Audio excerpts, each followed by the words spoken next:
Marc Marquez, 8-time world champion, the man who turned pain into speed and fear into fuel. But in Mandalika, Indonesia, the champion fell and the world stopped to watch. A collision, a scream, a silence that cut through the tropical air.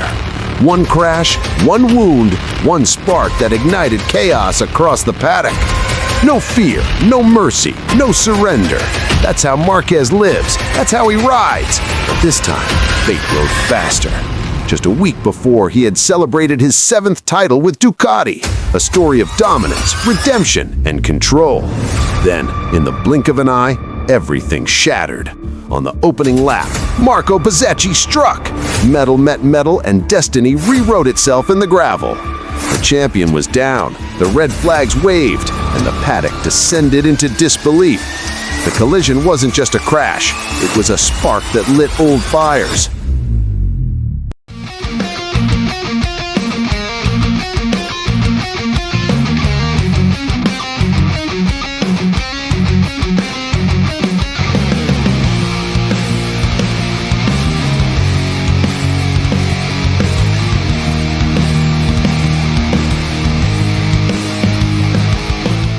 Bezzecchi, bruised, blamed, and burned by the crowd, became the target of a digital storm. Accusations flew, theories spread, passion turned to poison. And in the noise, one voice rose, calm, steady, untouchable. Please, no hard feelings towards Marco. Nobody does it on purpose. 12 words from Marquez, 12 words that silenced 1,000 insults. Where others saw hate, he offered grace. Where others demanded revenge, he gave restraint. Not about anger, not about blame, not about ego. About respect, about maturity, about what defines a champion. Inside Ducati, the mood was torn between fury and admiration.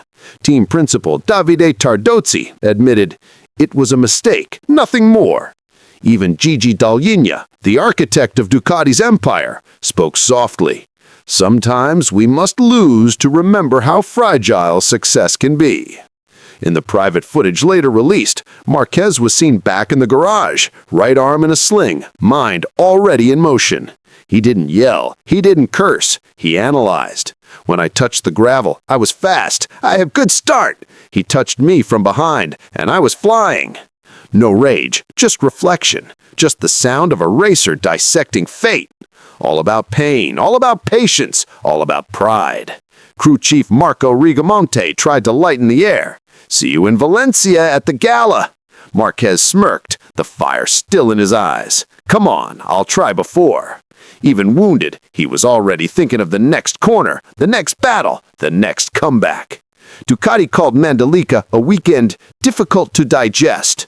Both of its champions had crumbled, Bagnaia crashing out, Marquez injured. For a factory that ruled MotoGP like an empire, this was a fall from Olympus. But the story didn't end in the gravel. It began there. Because one voice refused to fade. Jorge Martin, the rebel, the exile, the man who once lost his Ducati factory seat to Marquez, broke the silence. And with one cryptic quote, he set the paddock ablaze. "I can't say much, but something was wrong with how Apriella prepared that session. Something wasn't right." Those words hit harder than any crash. Suddenly whispers became war. Sabotage, setup manipulation, secret orders. Was Bezzecchi acting alone, or was there a shadow behind the curtain? MotoGP, a sport of milliseconds and madness, now faced its darkest question. Was it still about racing, or had it become something else? Not coincidence, not chaos, not chance. Something deeper, something darker, something designed. Italian media went wild. Some accused Apriella of pushing too far, too ambitious, too desperate, too dirty. Others said it was just rivalry, not conspiracy. But the silence from Apriella spoke louder than words. Their statement was short, cold, and clinical. It was a racing incident, nothing more. Nothing more? The world wasn't convinced. And meanwhile, Marquez returned to Spain, arm bandaged but spirit unbroken. He faced the cameras with the same calm he carried on the grid. Racing is tough, sometimes unfair, but I'll always get back up. Simple, direct, unshaken. All about grit, all about growth, all about glory. And while he healed, the torch was passed to a new name, a young fire, Fermin Aldeguer. While veterans fell and tempers flared, Aldeguer rose, fearless and focused. He conquered Mandalika, turning chaos into triumph. For many, that win wasn't his alone. It was Marquez's legacy burning through another rider's hands. Marquez may have fallen, but his legacy stands on the podium, said a Gresini crew member through the tears. It wasn't just a win, it was a statement, a continuation, a prophecy. But beneath the cheers, the politics raged on. Ducati's Davide Tardozzi fired back at Apriella. We respect them, but this cannot be ignored. Marc was injured by an avoidable move. If safety rules aren't enforced, the essence of racing dies. The words cut deep. The paddock trembled. FIM quietly announced a review, investigations, data analysis. If the suspicions prove true, the fallout could reshape the championship itself. Not just a crash, not just a wound, not just bad luck. A warning, a reckoning, a moment that changes everything.